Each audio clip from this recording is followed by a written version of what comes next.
You have just tapped into the Christian Life Coach Collective, and I'm your host, Laura Malone. I'm here to equip and encourage coaches in skills, business, personal life, and faith.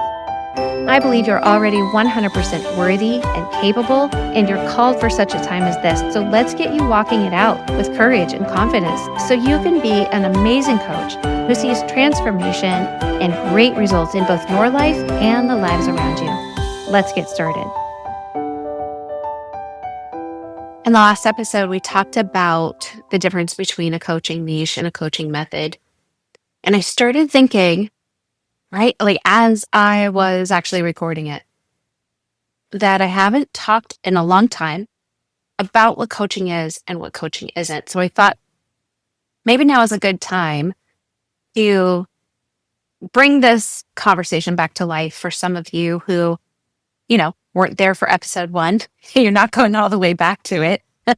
And instead, you're joining the Christian Life Coach Collective around episode 310. So I wanted to make it easier to find in the list. And also, my own version of what coaching is and isn't has expanded. It's evolved and grown over the past few years of 310 episodes. So even in that, I just want to be able to share what I look at coaching as, what I think it definitely isn't, and also what I think it can be blending with, what it can really dovetail with well in a way that helps benefit you as a coach, as a coachpreneur, a business owner, and also really be a blessing to the transformation and the growth and the results in your clients' lives. So I think,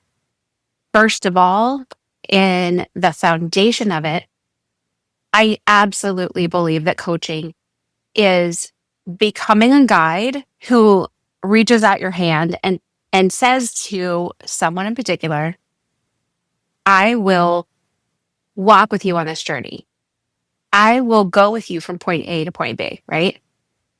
So it's about being able to notice the places where growth is possible for somebody and helping them find their next right step. It's not about telling them they have to walk your roadmap, right? It's not about telling them exactly what you did and expecting it to work the same way for them without respect and honor for their unique perspective and desires and the way they would go about doing something naturally, because the way they would do it in walking out their journey, that's going to be the most sustainable, right? At their pace.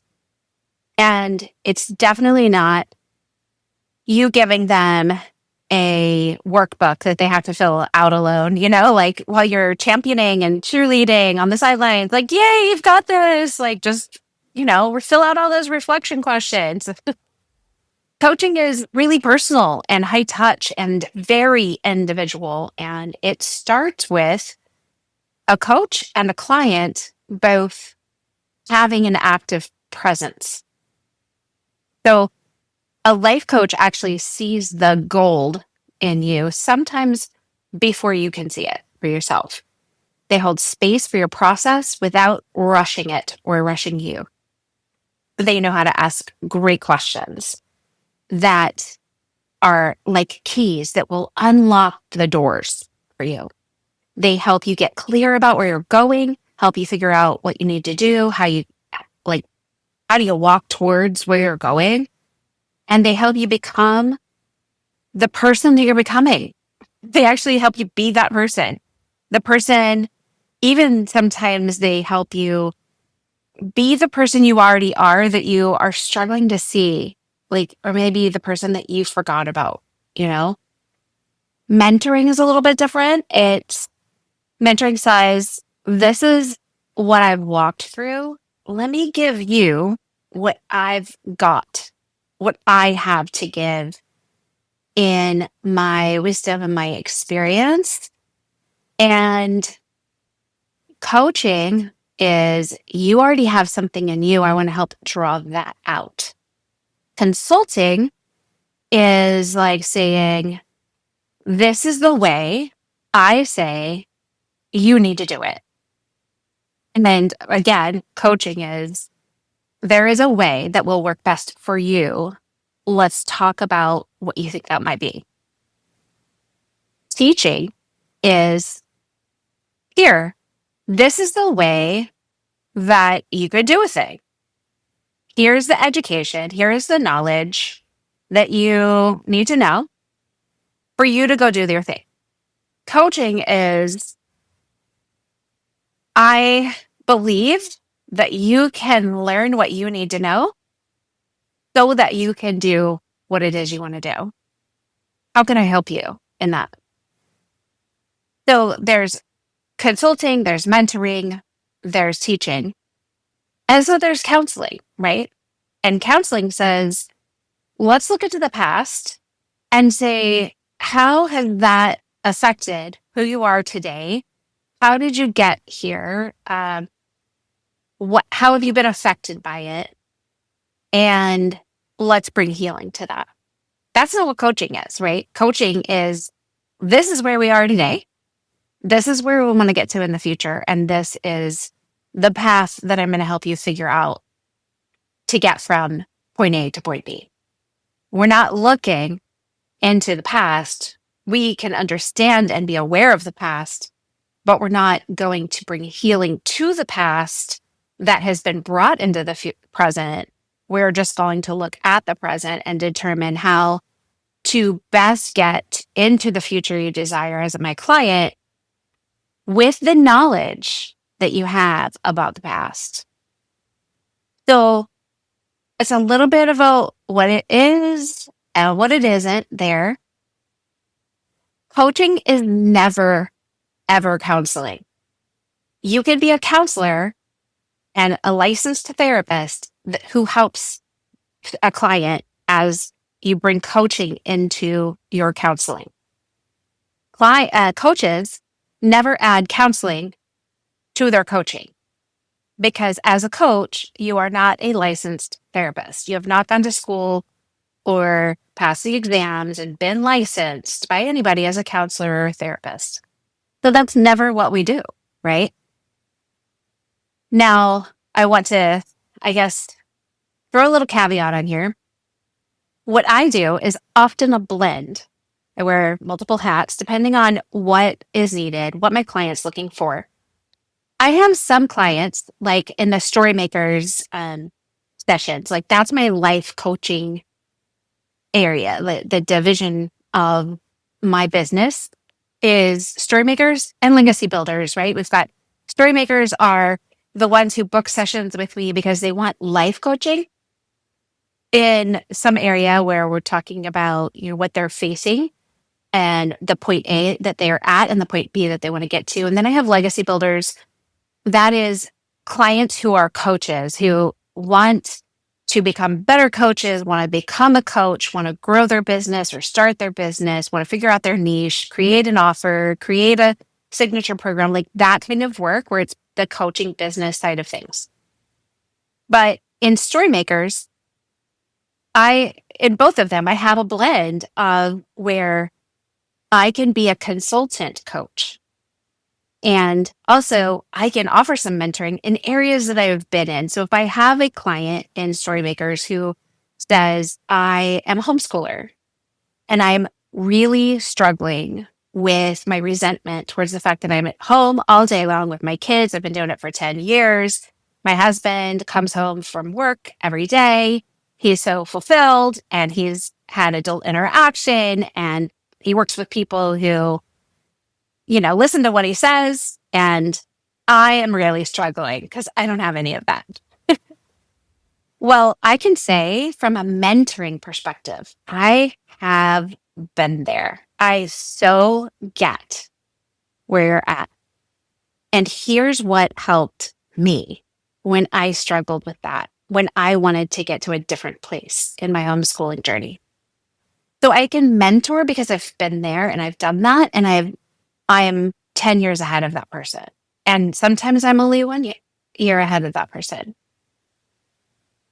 But what I do know is that I can help them where they're at because of what I've been through. And as a consultant, I can, if I have actual, okay, this is what I think you should do for somebody who says, um, I want to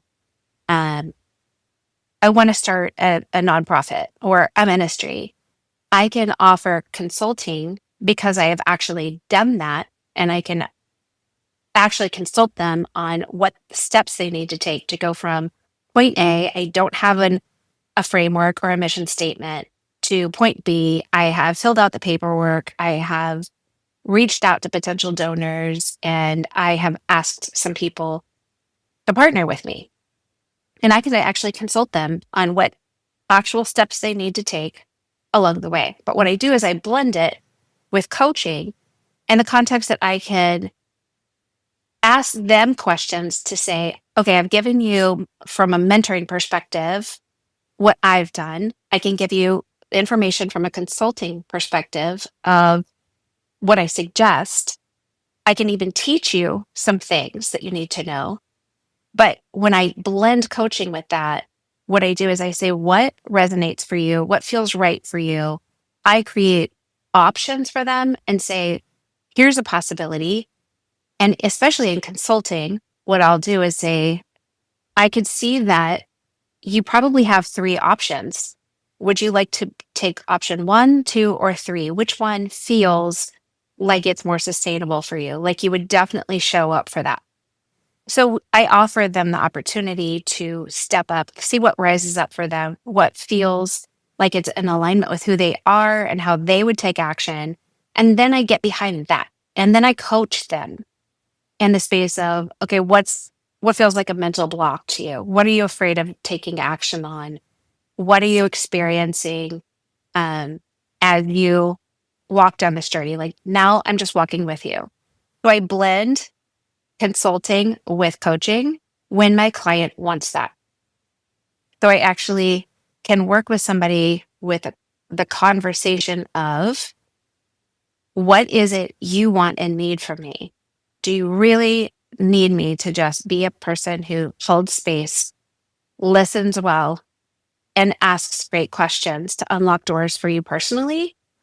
Or do you need someone who has knowledge, experience, wisdom, skills that I have that can help you know exactly what you need to do and then walk with you as you take those steps? Which one do you need? Do you need to hear that I have been where you have been and offer some mentoring in that? Or do you need some consulting because you need someone to actually tell you what to do? I will say that I wish that more people would have been there in my life to tell me what to do in a simple and streamlined manner, in a way that would feel effective and efficient to me. And I didn't find those people, which is why I'm passionate about creating that opportunity for you. I want to give you the steps to take if you want to be a coach, if you want to start a business, if you want to grow your business. I actually want to be able to tell you what to do, but with options that can be contextualized to who you are and how you would best take those actions. So sometimes clients want to do something that you have never done before, like write a book or launch a retreat or heal from some type of loss that you haven't personally gone through. And that is when that pure, just straight coaching really shines. You don't need to have someone else's exact experience to help them move forward, because you have tools and training as a coach. So you know how to help clients get clarity and remove the blockers, map a plan out, and stay accountable as they're walking it out. So when it's time for a challenge, um, in my coaching relationships, I bring it. I'm that kind of person, that kind of coach. I'm not offering, I'm not trying to bring pressure. I'm just trying to bring purpose and help a client name what's really going on and discern what is the path that's most aligned for them, even if it feels hard, even if it's a challenge for them, or maybe they want to go down a path that I'm like, Well, it feels like that choice might be being informed by a past narrative that you have said you don't want to operate from anymore. And so, like, I will try to lovingly bring a challenge to say, are you sure that that's where you want to go? Because does that line up with this truth that you determined in a different session or other things? I'm seeing some things are out of alignment. So I might offer a challenge and say, what do you think about that? So coaching is really just being a partner on the journey. And no matter what your client wants to do, if they want to lose weight or write a book or restore relationships, build businesses, whatever it is, you don't actually have to be the answer. You just have to be the person that helps them find their answer. So I like to think of it like Legos again, like laying out the coaching pieces that I have, the clarity tools, the great questions, the frameworks to renew your mindset, um, practicing, actually listening and hearing what you're thinking. And then the client decides which ones fit the foundation that they're building. Some of those Legos are going to click together really quickly, really easily, and some might need to be reshaped a little bit, and some we don't need to use till later. So there's no wrong way about all of that. And your path into coaching is your own. And that might, with my content, when I create a blog post or a podcast episode or a resource for the Facebook group, all of that is where my teaching happens. And then when I'm in session, I'm always coaching, and it is sometimes blended with mentoring and sometimes blended with consulting. Most often, it's blended with consulting on the legacy builder side of things because I have a framework that I can say, let's go from this point A where you are. I'm not a coach or I don't have a business to this point B that you want to go to. So on the podcast, I get to weave all of this in a little bit. But if you were sitting across from me as a client, you'd be doing most of the talking because coaching starts with listening. And the best tools in a coach's pocket usually looks like a question. So it's not just like any question you pull out of the air, it's the right question that's for the client right now. Over the next few episodes, I'm going to talk about kind of using these Legos to build a coaching business that fits your story. So we're going to talk about how to find your niche, in a way, how to define it from understanding your own lived story, your own core message, and how to use that to create a clear offer and guide other people, not by carrying their load and doing the work for them, So that's the context of what I want you to understand about coaching. It's, to me, like a modern day form of discipleship, not like a rigid church format, but in a real relational, let's walk together kind of way. So, and I think traditional settings, discipleship might look like a class or a course or somebody teaching or talking at you. But coaching is like coming to a table, like a reservation somebody makes on purpose for a restaurant because they're hungry and they want the experience, they want the transformation. You get to serve something to them that's been made, like a dish that is made just right for them in this moment in their season. So sometimes as a coach, you might work with other believers. Sometimes you will coach maybe in a corporate space or online, or it doesn't matter. Everything you do is useful inside and outside of the walls of faith, because being a Christian is not about religious performance, right? It's about a relationship, and coaching is just a relationship. Every client I work with knows I love Jesus, and some want prayer and some don't. And that is totally okay. Like, still shine in the light. My posture of love doesn't change for the one that's right in front of me. I think that coaching is a very special place that's kind of like a set apart relationship where the client is invited to think and feel and notice and take ownership in a way that very few relationships and environments allow. So it's a relationship build on trust and presence, curiosity, um, intentional growth, is less about what you teach and more about how you see your client. So in coaching, we're not leading with our advice, even if we have advice to give, like through mentoring or consulting. We're not leading with that. That is not the crux of coaching. We're definitely not trying to fix anybody or rescue them. And we're not centering ourselves as the expert on them or what needs to get done. We're, a- as a coach, we're the expert at listening and asking great questions, right? Holding space for somebody to become more aware, more alive, more aligned with who they really are, what they really want, and how to go after it. So I think of coaching as an act of witnessing and inviting. You're witnessing the client's reality without judgment. You're inviting them into deeper truth without pressure. It often looks like just listening deeply and asking powerful questions and reflecting what you see. But it's more than a skill set, it's really a posture of presence more than performance. When you operate from that, you reflect it and model it to your clients. It's operating from humility, not from hustle, and being curious rather than trying to have control. So, you've heard me talk about what coaching isn't. It's not therapy. Therapists are trained to diagnose, treat, support people in emotional crisis, deep trauma. But as coaches, we don't diagnose, we just try to discern.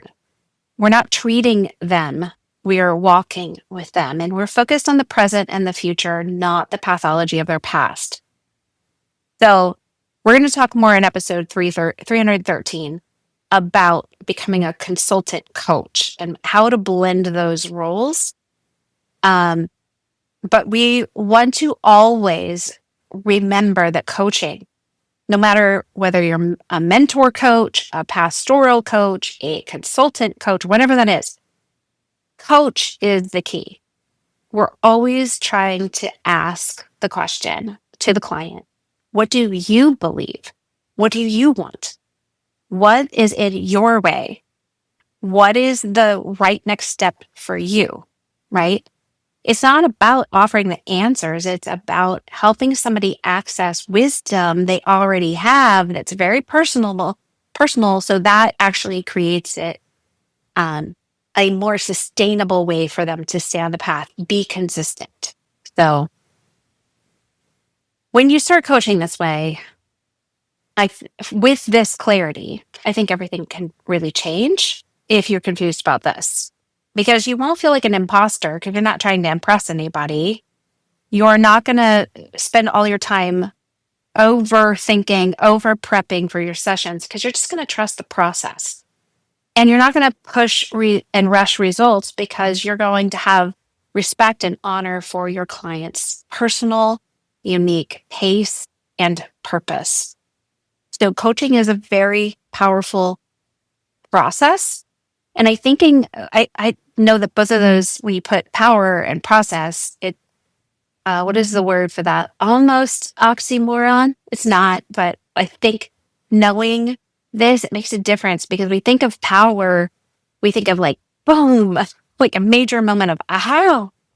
But we have to see that the booms and the ahas actually arrive inside of a slower, quieter process. When that process is done well, it actually changes lives, not just for the client, but for you as a coach too. When I see the light come on in somebody's eyes and I hear themselves like actually say, wow, or they say the truth to themselves out loud, when they take personal ownership and responsibility for their own stories, it reminds me why I started coaching. It helps me keep going when everything feels noisy, hard, overwhelming, when it feels like nothing is working, when nobody's listening. So if you are sitting there listening and wondering, like, am I even doing this right? I just want you to ask this, like, are you being present? Are you listening with curiosity and being loving? Are you willing to walk with somebody, not just rush them into a solution? If you can say yes to that, then you are coaching. You might still be learning.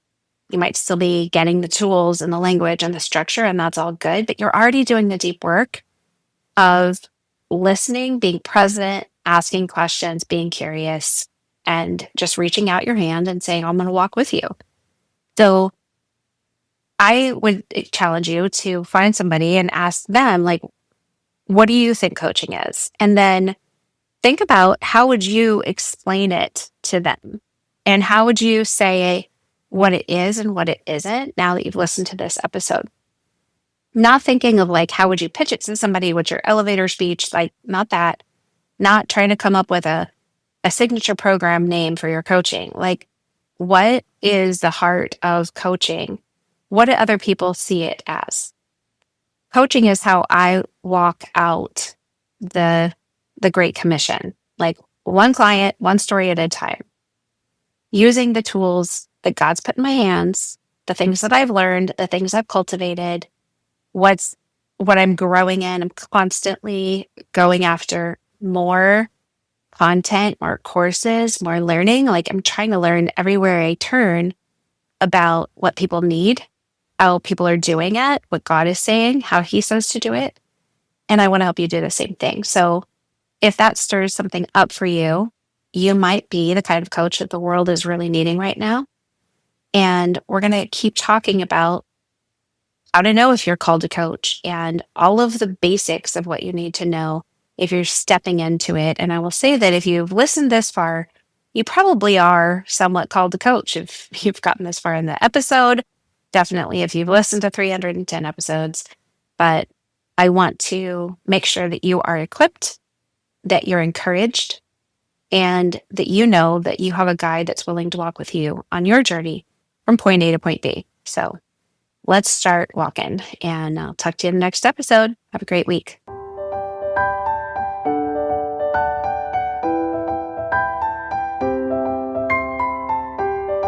Thanks for listening. For more coaching resources and to learn how to work with me, head to sterlingandstonementoring.com or click the link in the show notes. Remember, walk boldly in your calling, and I'll talk to you next time.